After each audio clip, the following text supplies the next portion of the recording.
LDA ने मुबैना तौर पर रिश्वत लेकर मेरे अकब में आपको जो पंप नज़र आ रहा होगा ये बनवाया है। मुझे तो ये एतराज़ है कि ये आबादी है, यहाँ पे पेट्रोल पंप बनना बहुत ख़तरनाक है। बाकी चीज़ें तो चलें, एक अलग बात है। स्टे का मकसद सिर्फ ये था कि उस महीने के अंदर अंदर, ये रमज़ान से कुछ देर पहले बना, कि उस महीने के अंदर अंदर ना इसको कंप्लीट किया जाए और ऑपरेशनल किया जाए। डीजी साहब उसको चेक करें। हम करंट जो है ना वीडियोस उस डेट की, उस टाइम की दिखाएंगे कि जिसमें इन्होंने ऑपरेशन किया, लेकिन ऑपरेशन के 10 मिनट बाद ही पंप जो है ना वो ऑपरेशनल था।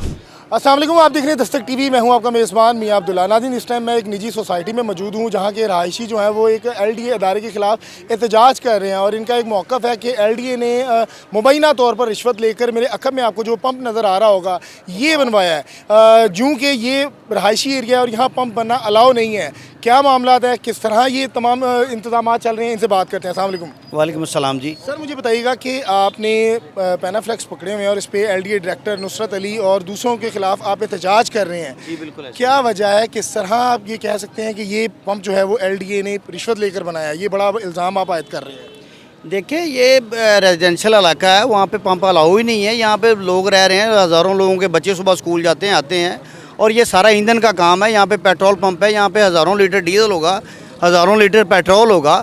यहाँ से आम आदमी गुजरता है, कोई कल कवार को हादसा हो गया तो फिर अदारे भागे आएंगे। इनको चाहिए ख्याल करें, ये रेजिडेंशियल एरिया है और जब कोई भी स्कीम अप्रूव होती है तो उसका कमर्शियल और रेजिडेंशियल एरिया उसकी अप्रूवल ली जाती है। ये यानी कि कमर्शियल नहीं है? ये कमर्शियल नहीं है, नॉन कमर्शियल नहीं है ना, ये रोड पूरा कमर्शियल है ही नहीं है। अच्छा देखें, ये डीजी साहब को खुद इस पे थोड़े सा अगर वो इन्वेस्टिगेट करें ना तो उनको आइडिया हो जाएगा कि यहाँ पे 3 दफ़ा ऑपरेशन ऑलरेडी हुआ है। लेकिन वो ऑपरेशन इस तरह का होता है कि जिस तरह का आप समझ लें कि बस एक साइड गिरानी है, उसकी तस्वीरें फ़ाइल में लगाने के लिए डायरेक्टर साहब माशाल्लाह बड़े समझदार हैं। वो ये करते हैं कि फ़ाइल पूरी करने के लिए कि सर देखें, मैंने तो कुछ भी नहीं लिया दिया क्योंकि मैंने तो ऑपरेशन कर दिया है। लेकिन वो ऑपरेशन जो है ना वो एक साइड की दीवार का ऑपरेशन होता है जिसका, सर देखें, मसला ऑपरेशन का नहीं है, मसला है कि उस ऑपरेशन से हमने हासिल क्या किया है। इससे पहले कभी ऑपरेशन हुआ है? सर जिस दिन ये पंप बन रहा था बिल्कुल स्टार्टिंग में यहाँ पे ऑपरेशन करके इस पंप को रोका गया। फिर जो उनको फिर मशवरा दिया गया, जो मालकान है, ये यहाँ पे आप किसी दुकानदार से पूछ लें, ये बड़ा मशहूर वाक़या है। यहाँ पे कोई ऐसा नहीं है कि हमें कुछ 50, 100, 200 जो बंदा खड़ा है उसको पता है। ये हर किसी को यहाँ पे पता है कि ये पंप कैसे बना है। उसके बाद इस पंप को डिमोलिश किया गया क्योंकि डील नहीं हो पा रही थी। फिर जब डील हुई उसके बाद उनको मशवरा दिया गया कि आपने इस डील को मचोर इस तरह करना है कि आपने पहले इसका स्टे लेना हाई कोर्ट से। फिर जो हाई कोर्ट के जो भी थे एडवोकेट साहब जो थे, उनसे इन्होंने स्टे लिया, अच्छे एडवोकेट के साथ उन्होंने इसका स्टे लिया।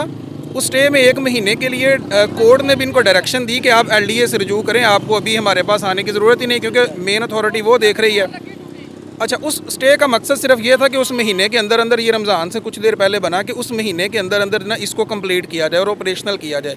उसके दौरान उन्होंने ऑपरेशनल कर दिया। उसके बाद हमने डिफरेंट फॉरम्स पे जब एप्लीकेशन दी तो उस एप्लीकेशन का रिज़ल्ट ये हुआ कि ये एक साइड की जो वॉल है वो गिरा दी गई जिसका पंप के साथ कोई ताल्लुक नहीं है। अब यानी कि ऑपरेशन में तो फ़र्क नहीं पड़ा ना सर, यानी कि पंप तो उसी तरह चल रहा है। इसकी पहले ऑपरेशन करके दीवारें गिराई की तस्वीरें, वीडियोस मौजूद हैं उस डेट की। वो डीजी साहब बुलाएं, हम उनको दिखाएंगे सारी। डीजी साहब को 5 दिन पहले भी हमारे कुछ लोग जाके मिले हैं, लेकिन उन्होंने आगे से ये कहा है कि मैं देखूंगा। डीजी साहब उसको चेक करें। हम करंट जो है ना वीडियोस उस डेट की, उस टाइम की दिखाएंगे कि जिसमें इन्होंने ऑपरेशन किया, लेकिन ऑपरेशन के 10 मिनट बाद ही पंप जो है ना वो ऑपरेशनल था। मुझे बताइएगा कि ये डिप्टी डायरेक्टर अली नुसरत जो है, इनसे आप फिजिकल जाके मिले? और डिप्टी डायरेक्टर हैं ज़ुबैर नक्शबंदी, आप उनसे जाके मिले हैं? क्या दरख्वास्त दी है? देखें, ज़ाहिर मैं तो नहीं गया, लेकिन हमारे डिफरेंट लोग जिनको यहाँ पे देखें ना, हमारी राइशें हैं, हर बंदे को तकलीफ़ है। मुझे खसूसी तकलीफ़ नहीं है कि मेरी ज़ाती, हर बंदे की तकलीफ़ है, हमारी इज्तिमाई तकलीफ़ है।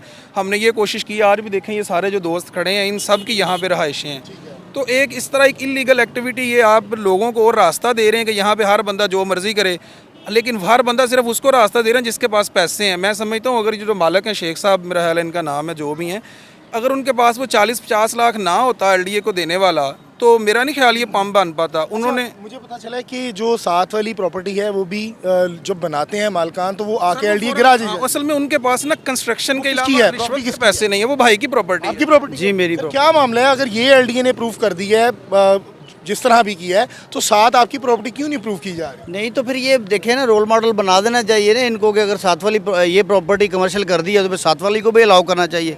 अगर हमें आज भी अलाउ नहीं कर रहे वो तो फिर सबको डिमोलिश करना चाहिए। मुझे तो ये एतराज़ है कि ये आबादी है, यहाँ पे पेट्रोल पंप बनना बहुत ख़तरनाक है। बाकी चीज़ें तो चलें, एक अलग बात है कि चल जाएगा काम, कोई ना कोई दुकान वाले ने किसी ने बना लिया है तो अलग बात है, लेकिन ये पेट्रोल पंप है, आपको इसकी पता है कि पेट्रोल पंप के क्या नुकसान हो सकते हैं? बाकी में मुतालबात क्या है हुकूमत वक्त से, क्या चाह रहे हैं आप? सर हमारे मुतालबात देखें, सबसे पहले जो अप्रूवल होती है ना वो LDA सिनेरियो से शुरू होती है। डिफरेंट अदारों ने ये देखा कि LDA में स्टे है, उन्होंने उसी की बिहाफ पे इनको अप्रूवल्स दे दी। अब LDA एक तो अपनी अप्रूवल चेक करे कि क्या यहाँ पे पंप बनना चाहिए, अगर नहीं बन सकता तो बन सकता है तो फिर तो सर हम कंप्रोमाइज़ करेंगे ना, हमें वो प्रूव कर दें। अगर नहीं बन सकता हाँ तो उसके मुताबिक इसको सर हम चाहते हैं इसकी सप्लाई डिस्कनेक्ट की जाए। इसकी सप्लाई डिस्कनेक्ट होगी तो हमारा मसला हल हो जाएगा। हमारा मेन यहाँ पे इशू ये है कि यहाँ पे फ्यूल का काम है और हमारी बिल्कुल पिछली दीवार जो है वो हमारे घर की है, तो इस तरह की बड़े नुकसान हैं। ये निजी सोसाइटी के रहायशी हैं और इनका एक ही मुतालबा है कि ये रेजिडेंस एरिया है और ये रहायशी एरिया है, यहाँ जो है पेट्रोल का काम नहीं किया जा सकता, जबकि LDA ने मुबैना तौर पर रिश्वत लेकर इसको बनाया है। और अगर तो इस तरह का मामला है तो मेरे ख्याल से DG साहब जो है वो होश के नाखून ले, मरियम नवाज जो है इस पर ख़ास तौर पर अज़खुद नोटिस ले और तमाम जो करप्ट अफसरान हैं उनको कैफरे किरदार तक पहुँचाया जाए। मुझे दीजिएगा इजाज़त, अल्लाह ने के बाद।